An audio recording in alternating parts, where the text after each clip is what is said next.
నమస్తే. ఇప్పుడు మీరు చూడబోతున్న వీడియో ఖచ్చితంగా మీకు ఉపయోగపడుతుంది, నచ్చుతుంది కూడా. మరి మీకు నచ్చిన విషయం నాకు తెలియాలి అంటే ఈ వీడియోని మీరు లైక్ చేయాలి, షేర్ చేయాలి, అలాగే మన ఛానల్‌ని సబ్స్క్రైబ్ చేయాలి. మీ సపోర్ట్‌ని నాకు అందిస్తారు కదూ! ఓకే. ఇప్పుడు వీడియోని స్టార్ట్ చేద్దాం. నమస్తే. Welcome to our channel. నేను కుప్పా పద్మిని. ప్రస్తుతంతో పాటు ప్రముఖ ఆధ్యాత్మికవేత్త, ఆస్ట్రోన్యూమరాలజిస్ట్, ఎనర్జీ వాస్తు ఎక్స్పర్ట్, శ్రీవిద్య ఉపాసకులు శ్రీమతి జయప్రద గారు మనతో పాటు ఉన్నారు. మాట్లాడదాం. నమస్కారం అండి. నమస్తే అమ్మ. శ్రీమాత్రే నమః. నక్షత్రాల గురించి చెప్తూ ఉన్నారు. స్వాతి నక్షత్రం దగ్గర ఉన్నాం. స్వాతి నక్షత్ర జాతకులు ఎలా ఉంటారు, అలాగే వీళ్ళు జీవిత పర్యంతం కూడా ఎట్లాంటి అంటే ఏమేమి మార్పులు తీసుకోవాలి, ఎట్లాంటి పరిహారాలు చేయాలి, ఇట్లాంటి విషయాలన్నీ తప్పకుండా. స్వాతి అనే పేర్లో ఉన్న సౌమ్యం అంతా వాళ్ళలో ఉంటుంది అనుకుంటాం, కానీ అలా ఉండరు వాళ్ళు. ఉండరా? స్వాతి అనగానే చాలా ఆనందంగా ఉండే వాళ్ళు అనుకుంటాం. పేరు చాలా సాఫ్ట్ గా ఉంటుంది. అవును, కానీ మనుషులు అలా ఉండరు. శరీరము, ఆకృతి, మనిషి ఆకారము, మాట్లాడే విధానం అన్ని అలా సాఫ్ట్ అనుకుంటాం. చూడడానికి సాఫ్ట్ గా కనిపించే హార్డ్ వర్కర్స్ ఉన్నమాట వీళ్ళు. సో పని విధానం అలానే ఉంటుంది, చాలా హార్డ్ వర్క్ చేస్తారు. తర్వాత వీళ్ళు వచ్చే ఇబ్బందులు, వాళ్ళకు ఉండే కష్టాలు కూడా అలాగే ఉంటాయి.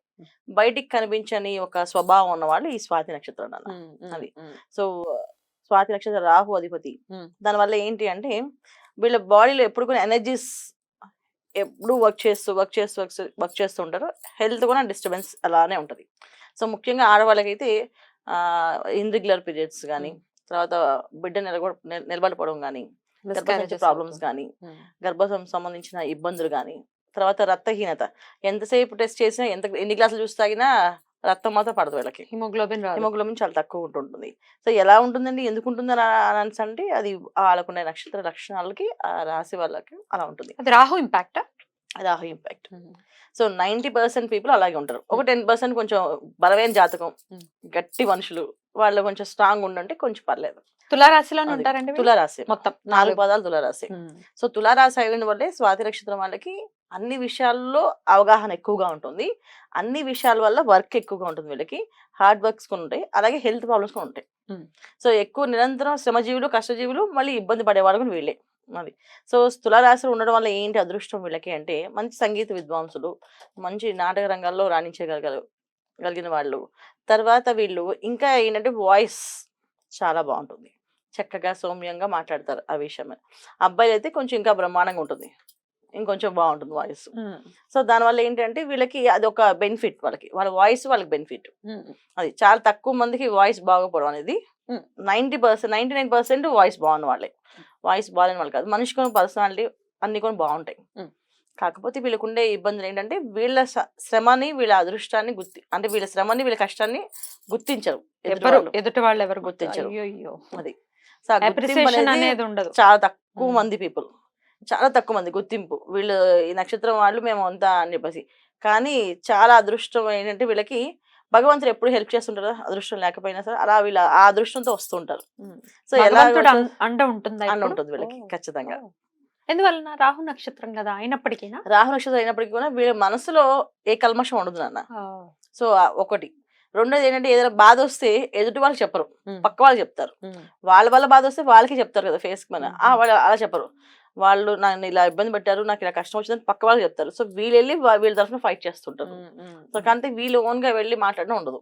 ఒకవేళ వీళ్ళు మాట్లాడమన్నాం అనుకోండి, ఇంకా రిలేషన్ కట్ అయిపోయినట్టే, మర్చిపోవాలి ఇంకా మనం. అలా మాట్లాడతాం, ఇంకా జీవితంలో వాళ్ళ దగ్గరికి రానియరు. అంత డేంజర్ అనమాట. సో నువ్వు మాట్లాడలేవా, నువ్వు మనిషివి కదా, నువ్వు పొరపాటు అన్నావు అంటే అమ్మో నిజంగా నన్నే అవమానిస్తున్నారా అనేసి మాట్లాడాలి అదే చెప్పి మాట్లాడతారు. సో తలా తోక ఏమి ఉండదు మాట్లాడేటప్పుడు. ఆ మాట్లాడే వల్ల అన్ని కలిపి మిక్స్ చేసి మాట్లాడేస్తారు. దానివల్ల ఏమవుతుంది అక్కడ మొత్తానికి అసలు వీళ్ళు అసలు ఈ గుమ్మలం రానికంటారు అని చెప్పేస్తారు, రిలేషన్ అవ్వరు. అందువల్ల జనరల్ గా వీళ్ళకి ఇది జరుగుతాయి లక్షణాలు. ఆడవాళ్ళు మగవాళ్ళు ఏమైనా డిఫరెన్సెస్ ఉంటాయా? ఆడవాళ్ళకి చాలా ఇబ్బందికరమైన విషయాలు. ఎందుకంటే కొంచెం వాళ్ళకి భార్య భర్తల మధ్య ఇబ్బందులు ఉంటాయి ఎక్కువ. హస్బెండ్ అర్థం చేసుకోకపోవడం, లేదా ఎక్కువ వర్క్ చేయించడం. చాలా మంది చూడండి, శాలరీ సార్ మొత్తం మా ఆయనకి ఇస్తానండి, నేనేం ఉంచుకోను, ₹1 నా దగ్గర ఉండదండి చెప్తుంటారు. ఏదైనా కావాలంటే పాకెట్ మనీ కూడా మళ్ళీ మా ఆయన్ని అడగాలని చెప్పేసి. అలాంటి లక్షణాలు కొంచెం వీళ్ళ హస్బెండ్స్ కి. వీళ్ళకి ఉంటుంది. అదే ఈ కాలంలో ఎవరు లేరని చెప్తుంటారు కానీ అలా ఏమి ఉండదు. ఈ కాలంలో కూడా అలాంటి ఇబ్బందులు ఉన్నాయి, శుభ్రంగా ఉన్నారు.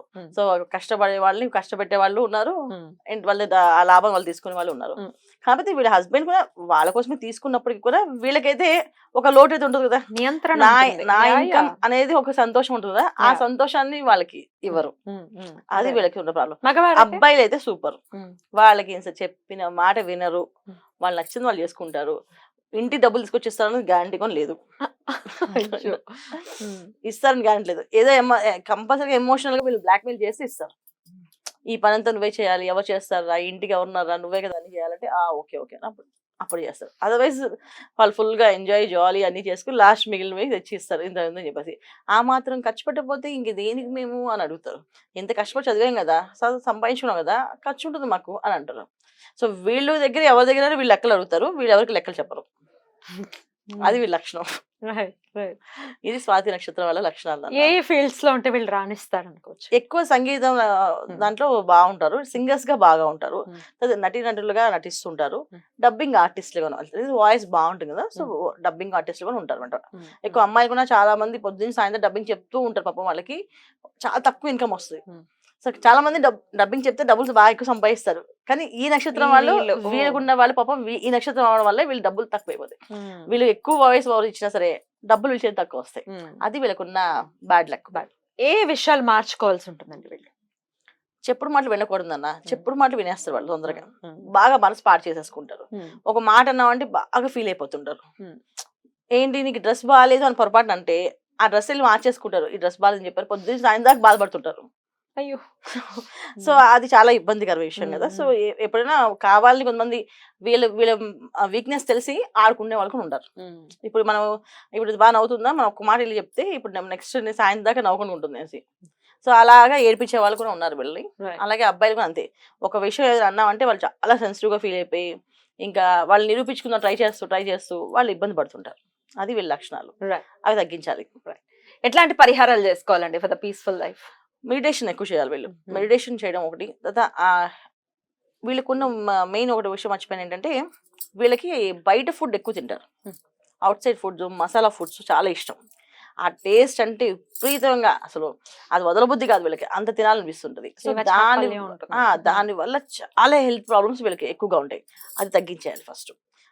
బయట ఫుడ్ కాకుండా వీళ్ళు ఓన్గా ఇంట్లో తినేది, అది శాకాహారం అయి ఉండి సూపర్గా ఉంటే పనిచేస్తాయి.